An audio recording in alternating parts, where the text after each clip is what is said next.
for 2025, the nationally determined contributions that the EU put forward for the Paris Agreement, it only had 70% sustainable aviation fuel target for 2050. So that leaves 30% fossil fuel usage for aviation in 2050 when it's supposed to be net zero. The Irish government could actively be lobbying to rectify these kind of issues. To what extent they're doing that could be an outcome. Pressing for them to do that could be an outcome of these proceedings here. So these kind of things, we have a great opportunity here with the European Council Presidency to raise these issues. Like, is this, because this seems to be used as an argument all the time by the airlines, saying, oh, we're using this, or we're transitioning to this, or this is a great opportunity for Ireland. And, you know, I don't know if anyone wants to speak about that.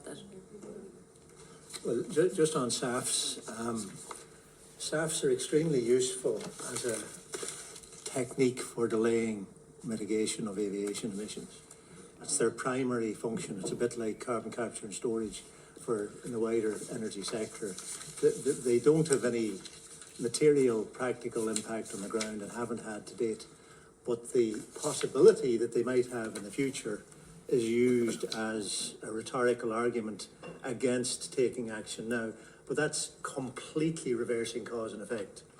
Okay, saying that, you know, we'll have jam tomorrow, we'll have SAFs in 2050, not even the full amount of SAFs in 2050, is, you know, the climate doesn't care, the atmosphere doesn't care, it only responds to what we actually do. And what we're actually doing is burning fossil fuels. That there's a lot of work, you know, I completely agree with you, but it is, I suppose, that's why there's such lobbying from airlines because of saying that we're an island. You know? If we were honest about SAFs, okay, we would be supporting a much stronger SAF mandate at European level, much more aggressive SAF mandate. For that to be delivered, how would that look like?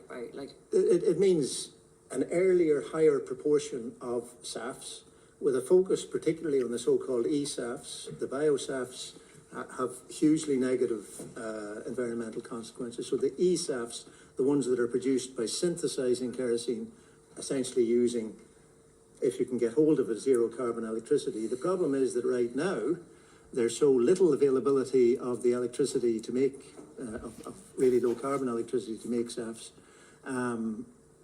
that there's very little absolute availability, but even the availability that there is relatively expensive.